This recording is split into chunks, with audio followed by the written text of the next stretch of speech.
गांव में गोविंद बोलकर एक ब्राह्मण रहता है। उसकी पत्नी भी रहती है। उसको उस गांव और आजू बाजू के गांव में कोई भी शुभ कार्य होता तो पूजा के लिए बुलाते थे। वो जाकर उस कार्य को पूजा को संपन्न करके वो दिए सो पैसे और तोहफे लेकर अपनी पत्नी को देते रहता था। उसके घर के बाजू में एक और पुरोहित ब्राह्मण रहता था। उसका नाम परमधाम था। वो बहुत ही आलसी था, ऊपर से बरोबर मंत्रों को भी नहीं सीखा था। वो शुभ कार्यों में जाकर जो नहीं भी आते थे वो मंत्रों को बोलकर उनका जाप करके कार्य को पूरा करता था। पर वो गलत मंत्र करके पता नहीं रहने से उसको भी पैसे और तोहफे देते थे। पर गोविंद को जितना काम मिलता था उतना परमधाम को नहीं मिलता था। इसलिए परमधाम और उसकी पत्नी कभी भी देखे तो गोविंद को देखकर जलते थे। परमधाम की पत्नी, अरे बड़े आए, इस गांव में अकेले पूजा पाठ करने वाला जैसे लोग हमेशा उसको ही बुलाते रहते हैं। क्या वो मंत्र तुमको नहीं आते क्या? तुम्हारे आलस के कारण तुम ऐसे हो, नहीं तो कितना पैसा कमाते थे करके कहती रहती थी अपने पति से। एक दिन गोविंद पड़ोस के गांव के जमींदार के घर पर उनकी लड़की की शादी करवाता है। बढ़िया मंत्रों से मंगलसूत्र बंधवाता है। उसका काम पूरा होने के बाद जमींदार उसको पैसा और एक थैली भरकर डबल का मीठा भरकर देता है। अब गोविंद घर का रास्ता पकड़ता है। वो जंगल के रास्ते से जाते जाते अंधेरा हो जाता है।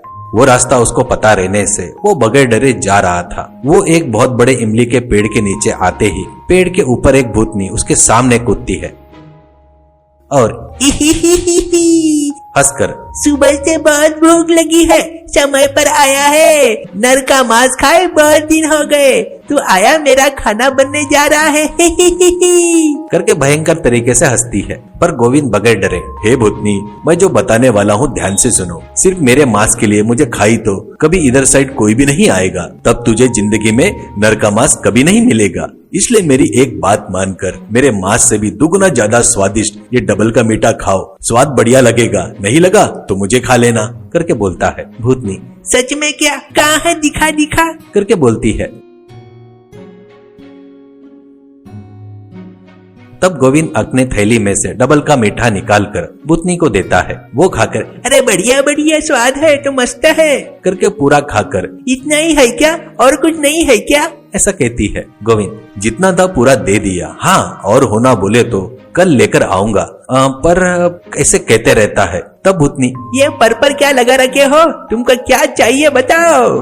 तब गोविंद, मैं एक गरीब ब्राह्मण हूँ, वो बनाना बोले तो बहुत सामान चाहिए और वो खरीदने के लिए मेरे पास पैसे नहीं है करके बोलता है। तब भूतनी, पैसे का क्या है रे, कोई प्रॉब्लम नहीं है, वो पैसे मैं देती बोलकर पेड़ के तने में दोनों हाथ डालकर बहुत सारा सोना निकालकर उनको देती है। वो उस सोने को थैली में डालता है। तब भूतनी, रोज इसी समय इसी पेड़ के पास डबल का मीठा लाया तो तुझे बहुत सारा सोना दूंगी हंसते हुए भूतनी पेड़ पर ऊपर चले जाती है। गोविंद घर आकर पत्नी से जो हुआ पूरा बताकर थैली में का सोना उसके सामने डालता है।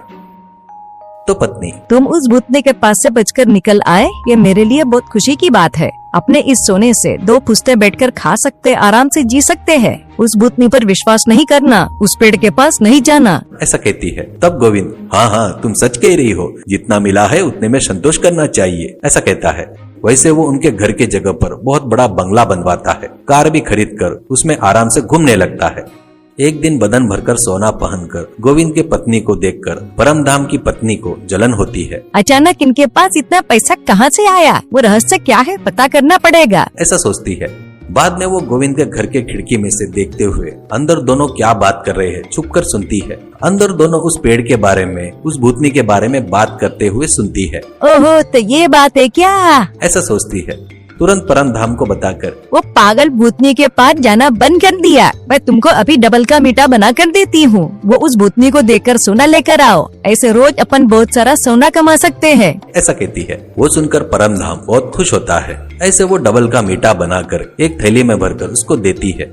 उस दिन रात में वो उस पेड़ के पास जाता है।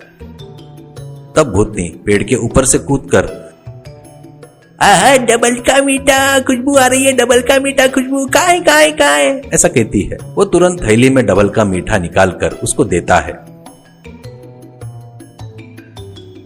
अब भूतनी वो फटाफट वो खाकर पेड़ के तने में हाथ डालकर सोना निकालकर उसके सामने डालकर, ये देख, इससे पहले एक व्यक्ति आकर मुझे धोखा देकर सोना लेकर चला गया और वापिस लौट कर नहीं आया। तू भी वैसा करेगा क्या? ऐसा कहती है परमधाम। अरे वैसा काम मैं क्यों करूँगा? इतने अच्छे भूतनी को कोई छोड़ेगा क्या? तुमको मैं रोज डबल का मीठा बनाकर लाकर दूंगा, ठीक है? तो भूतनी, तो मैं तुझे रोज सोना देती हूँ। कहकर पेड़ पर उड़कर चली गई। वो खुशी से सोना लाकर पत्नी को देकर, मैं गोविंद जितना हिम्मत वाला नहीं हूँ, इसलिए जब तक भूतनी के पास था तब तक मेरी जान हलक में आ गई थी।